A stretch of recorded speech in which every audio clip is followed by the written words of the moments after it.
তুমি যেরকম আদব করবে তুমি এরকম পাবে। তুমি মনে করো না চিরজীবন আমার জোয়ানি থাকবে। একদিন তোমার শাশুড়ি ওই বাড়ির মধ্যে এরকম ছিল, তোমাকেও একদিন এরকম হতে হবে। যদি ঠিক মতো শ্বশুর শাশুড়িকে মন লাগাইয়া খেদমত করতে পারো, তোমার বার্ধক্যে আল্লাহ রাব্বুল আলামিন তোমারও সন্তান, তোমার বৌমাকে তোমার সহযোগিতা করে দেবে।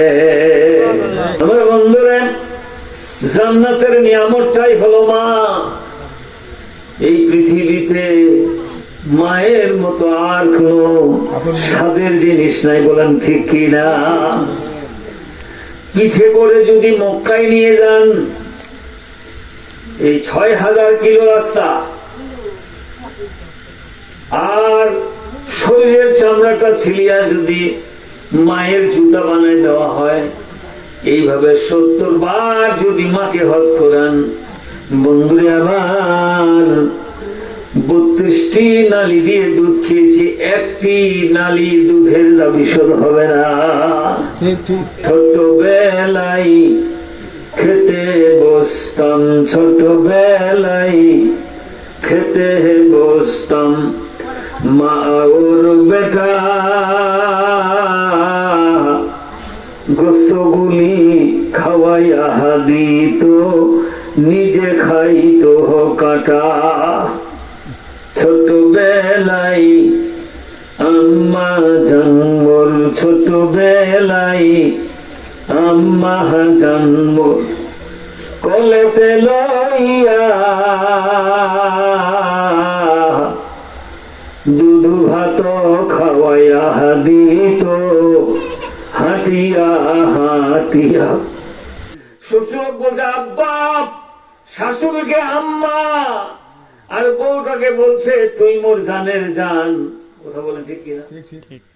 বাপকে বলে দুমকাসর, মাকে কত কুটনি বুড়ি। আমার মা বোনেরা এই জিনিসটাই শুধু বুঝে না। তার কারণ কোন স্ত্রী মানুষ স্বামী মাঠ থেকে, ঘাট থেকে, বাজার থেকে, বাড়ি থেকে যখন বাড়িতে আসে, একজন পুরুষ কিছুই চায় না, শুধু চায় তার বউয়ের মুখের একটা মিষ্টি হাসি। কথা বলেন ঠিক কিনা? যদি একটা মিষ্টি হাসি দিতে পারো, তোমার স্বামীর মনের ক্লান্তি দূর করতে পারো, নবীজি বলছেন তোর জন্য জান্নাতের ৮খান দরজা খুলে যাবে। বিচার হবে, অভিযোগ করবে আল্লাহ, সাংসারিক জীবনে যত কাজ করেছি, কাজের মধ্যে ভুল হলে আমার উপরে নির্যাতন নেমে এসেছে, মারপিট নেমে এসেছে, কিন্তু এত নামাজ আমি কাজা করেছি, নামাজ পড়ি নাই, কোনদিন আমার স্বামী আমাকে নামাজের কথা বলে নাই, তার সংসারটা চালাতে আমার গোটা জীবন পানি করে দিয়েছি, আজকে জাহান্নামে যেতে হচ্ছে নামাজের জন্য। এই স্বামীকে ছাড়া আমি জাহান্নামে যাব না। আপনার আমার জাহান্নামে যাওয়ার জন্য আমার স্ত্রী যথেষ্ট, আপনার আমার জান্নাতে যাওয়ার জন্য আপনার আমার স্ত্রী যথেষ্ট। বলুন সুবহানাল্লাহ।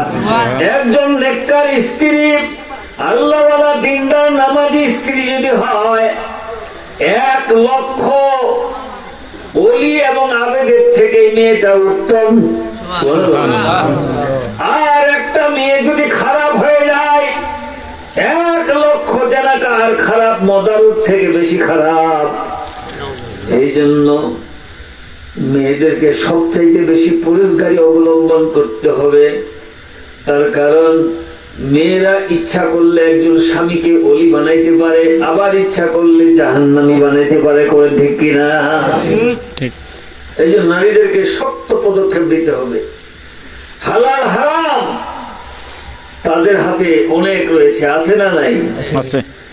আমার ভাইরা, এই জন্য সত্যবাদী নামাজি দিনদার আল্লাহওয়ালা পরেশগার বউ যার আছে, তার ঘরে জান্নাতের শান্তি আছে। বলুন সুবহানাল্লাহ। তার কাছে জান্নাতের শান্তি আছে। ওই মেয়েটা কাল কিয়ামতের ময়দানে ২৫ লক্ষ হুরের সর্দারিনী আল্লাহ বানিয়ে দিবে। সুবহানাল্লাহ। ২৫ লক্ষ হুর তার আন্ডারে থাকবে, তার স্বামীর খেদমতের জন্য। চলুন আলহামদুলিল্লাহ। আলহামদুলিল্লাহ।